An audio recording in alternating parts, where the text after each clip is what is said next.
Alrighty. Well, welcome to the Shoemaker Films podcast. I'm here today with Rick and Brian of OpenTier Systems. How you guys doing today? Doing all right. Thanks for having us. Yeah, thanks for being a guest on here. Tell me a little bit about OpenTier Systems. Well, I guess I'll take the lead on that one. OpenTier, we've been around since 2006. Okay. We're an IT managed service provider. We work with businesses mostly in this Philadelphia, Delaware Valley area. Okay. We have some national clients, and we focus on IT, networking, cybersecurity, voice over IP. Okay. Building those solutions out for small businesses that are usually too small to have their own internal. We have some fans. Yeah, we have a fan over here. Josh holding up our mission vision, guys. He's like, don't forget. Don't forget. Nice. That's right. That's great. And partners, co-owners? Partners, co-owners. Yep. Okay. We actually came together about a year and a half ago, a little over a year and a half ago at this point. Okay. Rick had his own entity for a number of years, and I'll let him talk about that. And Yeah, same thing. Yeah. I was running a company called Beyond Development since 2004. Brian and I met through Josh, our sales manager. We did a couple projects together, consulted, talked, and then as this industry is growing and there's going to be more regulatory concerns and the ability to need to scale and have more resources because you can't do IT just 9 to 5. Yeah. You have to have the ability to do 24/7 resources. So we combined forces and it's been great. It's really improved our product, I think, and given us kept the small feel that our customers liked. Yeah. Do you feel like you brought different skills or different capabilities to the table? Yeah, Is I it think more so. just about scale? It's about both. It's about scale. I mean, we both have a pretty similar skill set from what we're doing, but we figured when we were joining forces that I would focus more on the business development, business aspect, and Rick focusing more on the technical service side. Okay. Yeah, so Got it. The ability divide and conquer a little bit. Sure. And so you're the business, he's the technical. Yeah, the And ability you to wear dip your toes into both a less little bit. hats was great. Yeah. And also having someone else who trusts as an authority, where if I could not find the answer, there was no other option. Yeah. And now just having a second person of equal skill, being able to say, hey, can you take a look at that? It's been an invaluable resource. That's great. What about your careers? Brian, how about you? What did you start out? Were you always in IT or? Yes. Do you want the long or the short version? The back to being a kid. My dad was a software developer. Okay. And I ended up always just fixing his computers. Growing up. Really?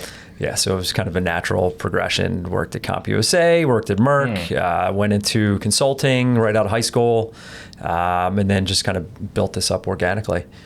So, Nice. Yeah. Great. Rick, how are you? My dad was in finance, and so growing up, my mom always made fun of accountants for being boring. So I picked the equally boring profession to accounting.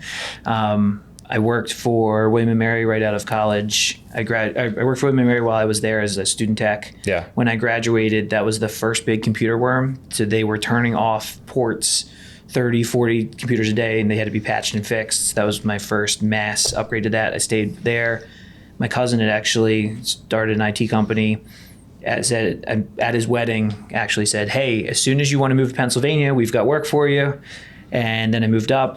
He and his partner both split their halves of the business, said, we're never going to get rich doing IT. I ended up taking over the whole thing for him, ran it by myself without a life raft for several years and learned on the job doing it that way. Yeah.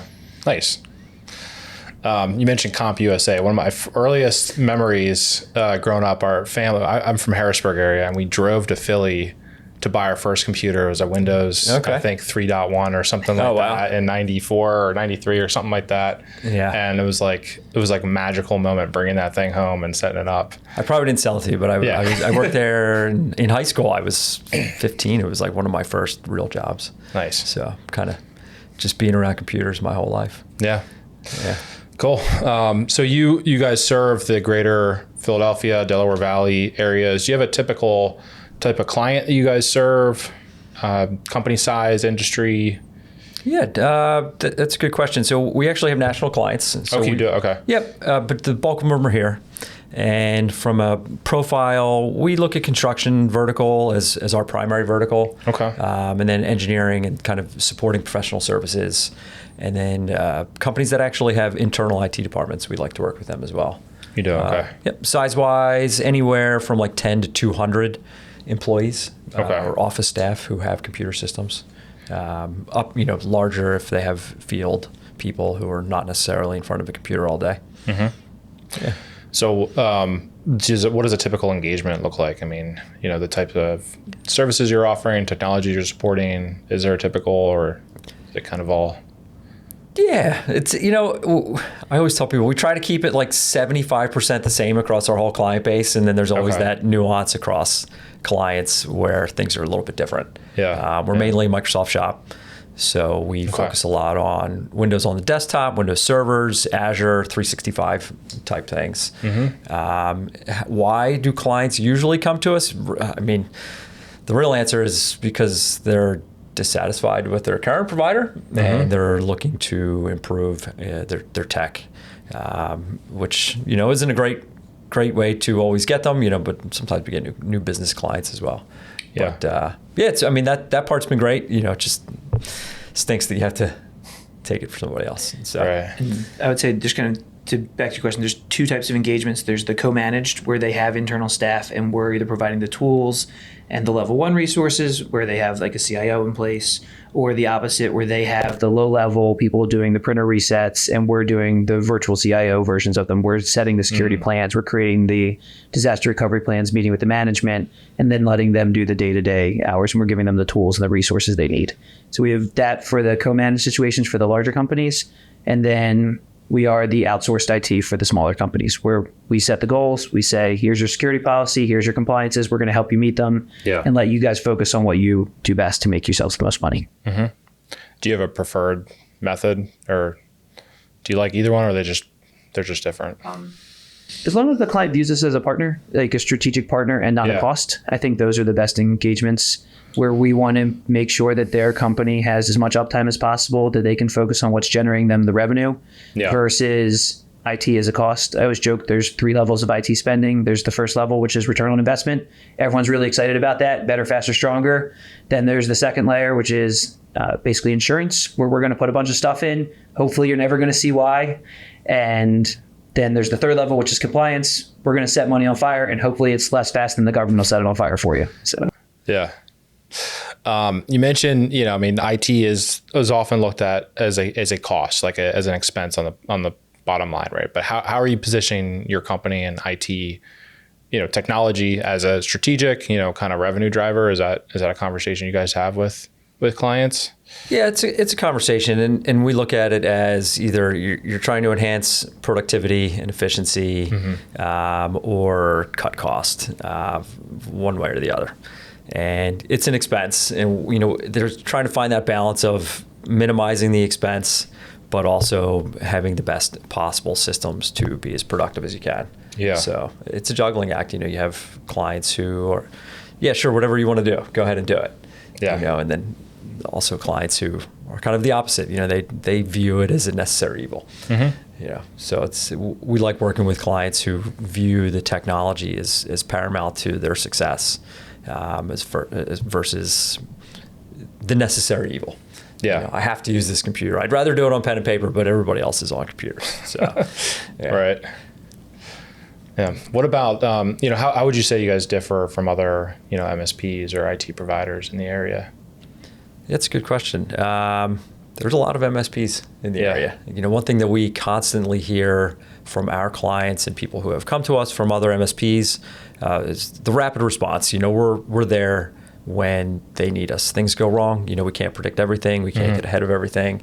And when things happen, we're there. And very, quickly is our goal. Yeah. So is that a sexy differentiator? Probably not, but it's important. Well, just being there when people need you is critical. Yeah, I mean, and I don't think people realize like how reliant they are on these systems now every day. Yeah. If you can't work on your computer system, you're just not working. Yeah. And you want to get back up and running as quickly as possible. It's more about the owners wanting things done quickly. Yeah. And the employees, sometimes they're okay with it. Yeah. too. It's funny. We were at an IT conference. Like, how many of you will tell everyone that you respond faster and you do things more secure? So there's really no way to prove it other than the testimonials from your clients. Mm-hmm. But from the stories we get when we talk to people, I know you had Dave Wyman on your podcast last week, sorry. Yeah. And he was telling, when he switched over to be a client of ours, he was saying, yes, my IT provider is here, but sometimes it takes a week to get back to me, or sometimes I have to tell them about a problem, whereas we have the opportunity to be more proactive and more policy-based and say, this is what's in the market, this is what we're seeing, this is the threat landscape. Go to them and say, this is what we think you need to do in order to ensure your business is up and running. And the partnership part and the combination of the efficiencies of being a large company and having access to the best tools, but also the small business feel where we know other small businesses what the pain points are because we are one too. Yeah, yeah. David had good things to say about OpenTier also. I don't think he said it in the podcast, unfortunately, but we did talk about it a little bit, and he said you guys were great. So,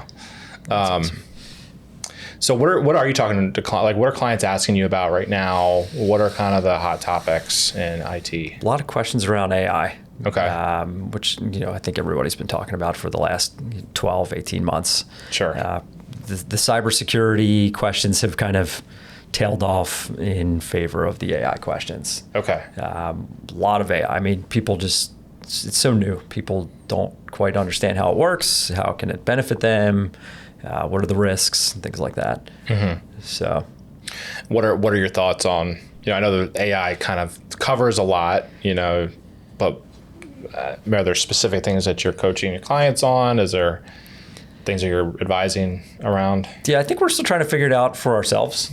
Yeah. In addition to trying to figure it out for clients. Yeah.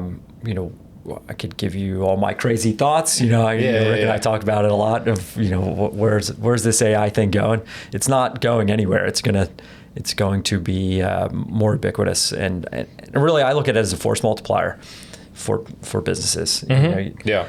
You're not going to replace people with it. Maybe eventually, but really you're just going to make those people that much more productive and make them better versions of themselves. Yeah. So the current versions of AI and the tools that are accessible to the small business are more of the automation tasks. It's a lot of note taking, a lot of summarization. You can get those easy to use for users. Generative AI, as far as creating new things. If you need to write a PowerShell script, AI can do that pretty well. If you need to write a form letter, but my wife always goes brain dumping. She'll say, I need these 9 points in my email. She'll put it in Google Gemini, and it'll give her 3 versions of it.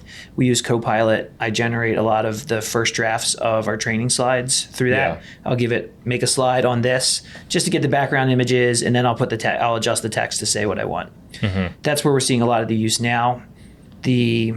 So the marketing of AI versus the practical use AI that's accessible to the small business is a little bit different right now. Yeah. But eventually what you're going to start seeing is your products are going to have the AI backend. But really, it's just automation still, because your spam filter from 20 years ago was just a small data set. And now it's just built on a large data set. So it's more likely the spam that's being generated is being generated by AI, and the spam that's being caught is being caught by AI. So it's just a circular system that one's going to get ahead of the other and keep going that way. Right. Yeah, I mean, we use ChatGPT quite a bit just for writing out scripts or, any kind of document we need to write, email, stuff like that. The Copilot stuff from Microsoft, it's pretty cool. You can just create a PowerPoint from nothing in a couple of minutes. That's amazing. So I definitely think that, if you leverage it right, you're never going to take away human input, right? We're always going to have to be feeding it with what you need. So it's an interesting landscape that we're in right now, for sure. It's funny. It is also an interesting threat landscape it's creating as well. Yeah. Because just internal, if your AI is learning on your entire internal SharePoint data set and you have your payroll information in there and you haven't walled that off, or you have documents that you haven't put the correct controls on, you can ask the AI, and because it's learned from everything, what did our CEO make last year? And it can come up with a reasonable guess based on the document it has available to it. Or we've discussed all of our meetings, we have a bot in there that transcribes, records, and gives action items, which is incredibly helpful. But then legal discovery is everything you say in that meeting all of a sudden legally discoverable because it's stored on a server and the notes are accessible, so thus they could theoretically be subpoenaed. What can you do on the record versus off the record? All of those questions about the ease of use versus, we always joke with the Jurassic Park meme, the just because you could doesn't mean you should. Right. So. Right. What other trends are you guys following in the IT world, tech world? Yeah, automation is pretty big. We're trying to, again, figure out how to tie in AI with automation and really, again, be a force multiplier for our staff. Yeah. Make them more effective, and having to, I don't want to say learn less, that's not quite right, but be augmented. Yeah. Automation is also going to be the next, I don't want to say big thing, but is a lot of repetitive tasks, robotic process automation. Mm-hmm. You get a client who comes onto our website, they want to open a ticket, they hit a virtual agent. Virtual agent can help them out, help them set up a new account, all in automated fashion where they don't actually have to talk to a person and they can get instant service as opposed to having to put the ticket in, wait for a tech to look at it, ask them a bunch of questions, do a bunch of manual tasks. So automation, I think, is the next big thing for us, and then by extension, clients. Yeah. Okay. Another big thing we're hearing about, and we've been hearing about the last 4 or 5 years, is cyber insurance, because all of your employees are your top threat vector. They're the ones who have access to things. They're the ones that they're going to try and be tricked. The information that's out about every single employee in your company, your structure, your CFO, new hires, it's all on LinkedIn. LinkedIn's been breached a dozen times now, at least 4 known ones. So all that information's available, who reports to who. So you'll get the SMS text, hey, I'm in a meeting. Can you send 5 gift cards here? Or we were talking to a church and their member directory got compromised. So they were soliciting for a cancer patient so that's incredibly effective. So they had to send. It's pretty smart. I mean, the way they did it, they just sent out from the pulpit, like, hey, don't do this. And we've had a ton of clients where the man in the middle attacked a person in accounts payable, gets their account compromised from our client's vendor. They'll then make a fake domain with a 1 instead of an I, so it looks the same. Submit, say, hey, we didn't get that check, or can you FedEx it here? We'll send you the prepaid envelope. Try and get a check in the way. So there's a lot more schemes and threats, and then making sure your insurance policies cover that, because a lot of the times when they fill out their own insurance policy, they're asking specific questions, and if you're just checking yes, then when you try and get paid on a breach, and when you can't document that you had those processes in place. So a lot of what we're doing with clients is making sure, like, if you're saying yes on this, here's how to document it, here's how to prove it's in place to make sure you get paid if you do have to have an insurance claim. Yeah. Do you guys get into, offering insurance, or that's more of an insurance company? You guys are more on the IT operation side, security side. It's a good question. We don't actually offer insurance policies, but a lot of the things we do are insurance for systems, not necessarily on paper, getting paid out, but EDR, antivirus, a lot of the systems that we put in place are insurance in their own right. They're very preventative. And disaster recovery. Exactly. Right. And, God forbid something does happen, you have that policy from a large national carrier to fall back on. Yeah. So. Okay. Yeah. That's not a world we want to be in. Yeah. Yeah, that sounds like a lot of headaches. Yeah. It's not a world they want to be in, because premiums have doubled and tripled the last couple of years. So. Right. They are getting smarter, though, the questions they're asking on their policies. Mm-hmm. So it's good. So do you guys do implementations or like system integration, or is it mostly just kind of the managed services, like post management side? Yeah, it's a good question. So kind of rolling back to your original question, I guess, about the typical engagement. A lot of times we'll come in, we will take over the support for an existing environment. We'll do our assessment and we'll figure out, okay, you need to upgrade this thing's fine, this thing needs to go away. Mm-hmm. And then we will put a big plan in place and implement new servers, new email system, new applications, and then ultimately support that.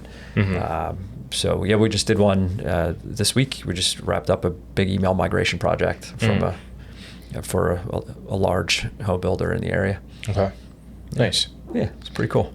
Rick and his team did a great job.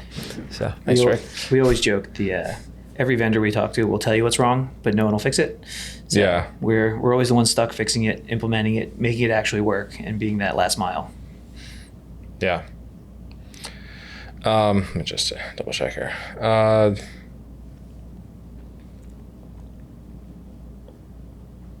While you're looking at that, I'll throw it back to you. Yeah. Because I know you've talked about how you're using AI for your things to schedule, and do you want to just highlight that now since it is your podcast? And we use project management software called ClickUp that has something called ClickUp Brain in it. I think it has, it might be ChatGPT on the back end. I have no idea, but that's just a lot of we'll take this podcast, for instance, it'll take the transcript, and then we can take the transcript and kind of repurpose that into emails, copy for, Twitter or things like that. So is that like Clippy? It's like Clippy 2.0. Yeah. I would say Clippy 2.0 is probably more like Copilot, right? Yeah. Microsoft does have new shirts that say, we used to have Clippy, now we have Copilot. I know, right? Yeah. But yeah, I mean, I think everyone's just kind of dabbling in, AI, and some of the video generation stuff though kind of freaks me out a little bit. It's pretty wild. Yeah. But I think what we do is a lot of podcasts, kind of docu style. I think like journalism, like that type of stuff is not going to go away per se, right?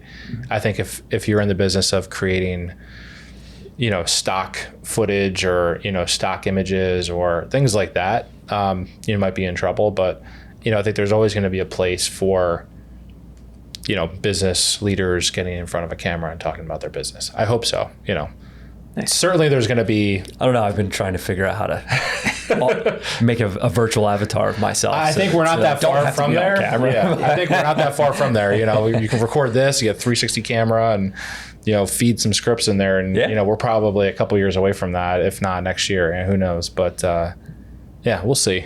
We're optimistic. I did one, I guess it was 2-3 months ago.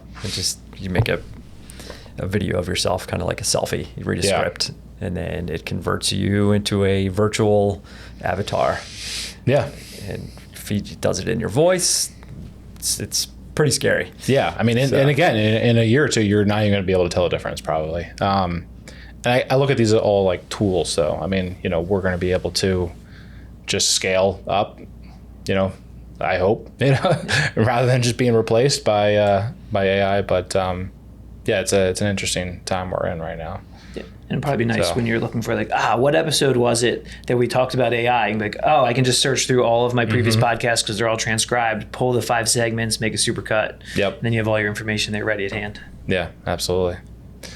What about what's, for the future? Any plans for the future? Or what does OpenTier look like in a couple of years? Growth. A lot of the goal is growth. Yeah. We are trying to add clients, add staff, just grow our footprint so that we can better serve our clients. We find that there's like this happy medium of being too small, but also being too large, and we're trying to get to that point. We think that's probably around 40 to 50 team members here. Okay. So that's the 6-year plan. Okay. After this, I haven't really thought past the 6 years. We're just trying to get to that, and then we'll see what happens after that. Yeah. We're creating some strategic partnerships. There's some types of lines of business that were very successful 10, 15 years ago that are starting to go away. So we're trying to see if we can integrate in with them, pull them in, voice over IP companies or security, data wiring, trying to add those strategic partnerships. So that way we can be our goal is to be everyone's first call. So that way we can bring that in and offer these services as well. And really, there's going to be more and more regulation coming out, whether it's insurance-driven or whether it's government-driven. Just being able to have that compliance, be able to dot the I's, cross the T's for our clients so they can sleep well at night and know that their stuff is under control. Yeah. And how many employees do you have today? 12 right now. 12, okay. Yep. Hopefully 14 by the end of the year. We'll okay. see. We got one starting on Monday. So Nice. Yeah. Anything else you guys want to talk about? Jeez, we could go on. We could go for a while with stories and things like that. Yeah. You know. What's a successful client, story you might want to share in the last year or so? Yeah. A lot of our clients, we look at their growth. Their growth is a success for us. Yeah. Being able to support them from when they come to us being like 3, 4, 5 people. We have some clients that started like that and now they're like 50, 60, 70. Okay. And that kind of look at that as a feather in our cap. Yeah. That, we've supported them through that and helped them get to that point. Yep. So we have a number of those. If you want to talk about any more pointed success stories as far as implementations. Yeah, we had I'm trying to think of my favorite example. We had one client that just sold last year, 2 years ago. They grew from 3 partners to 45 employees. Then they all cashed out and retired. Their systems were easy to integrate with their buyer. We were to say, here's all your documentation, here's your information. So they were in a good setup. So we felt pretty proud of it. Sad to lose them because we liked them all, but very excited for them to have achieved their goals. We have another client now. It's completed a national rollout. We started with them. They were 10 users and they now have full infrastructure and a full national setup. So we have that down pretty well with them. They're creating a lot of their automations internally. They're heavy into Power Automate, Azure, and a lot of the cutting edge technologies. So being able to partner with them as they kind of figure out those technologies have been really exciting for us. But just general, the local small businesses where it's just hey, you've been our client for 15 years. Yeah. Talk to them, they're like, I joke, the one client we have who is our direct contact now as a partner is the son of the original owner. Okay. And I'm like, I remember when you were getting in trouble in middle school and I had to tell your dad that I don't know why his machine's all messed up. And now he's running the company. So that's pretty cool. Yeah. It's a lot of clients you've had for a long time, watching them grow. Yeah. I always tell people, it's kind of our lead sales pitch is like our first, second, and third clients are still clients from 2006. Nice. Yeah. So that's pretty awesome. Yeah. Testament to your service and that's great. That's great. Anything else? That's it. Appreciate it. We're excited about the work you're doing, the podcast and the video absolutely. stuff. So always any opportunities to have more content, we recommend you. Yeah, of course. Yeah, I appreciate that. Sorry I didn't shave today. Same. I usually have a little gruff going anyway, so yeah. How can people find you? I think the website is the best avenue, OpenTierSystems.com. Okay. Phone is also easy. We have a nice, easy phone number, 484-535-3600. Can ask for Josh over there in the sales office. And we're looking forward to that. We always tell people, let me just back up real quick. 95% of the clients we get are from referrals. Okay. So to get a client from our website kind of cold, that's always one of our goals. Yeah. It seems to elude us, but that's fine because we have a lot of clients and they're great and they keep coming from the referrals. So and it's hard IT is really a trust industry. We have the keys to the kingdom. As I was joking on that implementation, they're like, are you going to read all my mail? I'm like, I could have read all your mail a week ago. Like I've had access to everything once I got set up. Yeah. Like they need to trust that we are doing what's in their best interest, and that takes a lot of time. So we really enjoy conversations. We enjoy speaking engagements, chambers of commerce. We're very involved in Mainline Chamber of Commerce and the Monco Chamber of Commerce, being able to get out to events, meet people, talk to them, because people always have questions. There's always a new technology.